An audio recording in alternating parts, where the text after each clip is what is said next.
So, gospel reflection, 30 second Sunday in ordinary time. So, yun.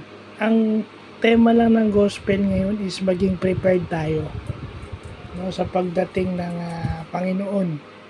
At hindi na yung sa pagdating ng second coming. Dapat handa tayo. Kasi hindi natin alam kung hanggang kailan lang tayo sa mundo. Diba? Recently, diba? Nagkaroon tayo ng COVID-19 pandemic, di ba? Marami sa atin at marami sa mga namatay ang hindi inaasahan na sila ipapanaw na sa mundong ibaba.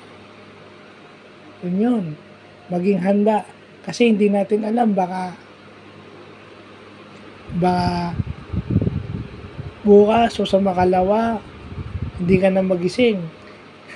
Nandun ka na pala sa pintukan ng langit, ha? Si San Pedro na pala ako makakausap sa'yo, yung mga ganun, o di ba? Kagaya yan, di ba? Yung mga bagay na yung masyado tayong kampante na dahil iba yung trabaho natin at hindi yun yung routinely na ginagawa natin, don't ever expect na hindi tayo magtatrabaho outside our job description. lalo na kapag maganda ang tinatrabaho natin dun sa ating assigned work. Susubukan tayo lalo. Ilalagay tayo dun sa mas mahirap at dun sa mas matrabahong trabaho o dun sa mga stressful na work. Diba? So kung hindi tayo prepared, aral na naman yan, adjustment na naman. Pero kung prepared ka, yung adjustment mo mas maliit. Hindi naman mawawala yung adjustment eh. Nandyan yan.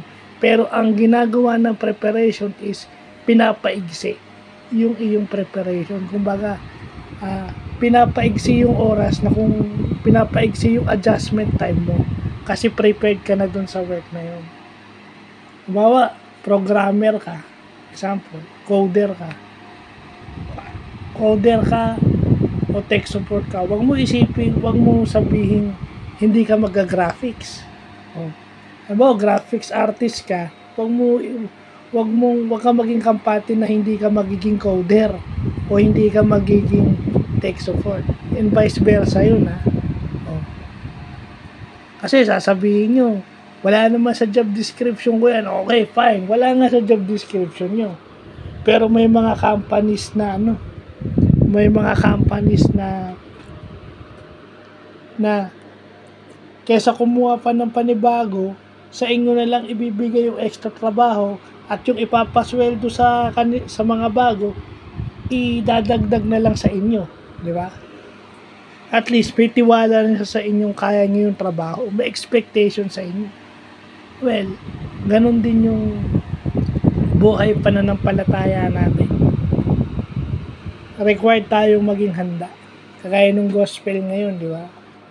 Dahil hindi sila nag-prepare na extra oil, yung 5 hangal na sasalubong dun sa ikakasal na lalaki o dun sa tinatawag nilang groom, 10 sila. Yung 5 may dalang ekstrang langis, yung 5 wala.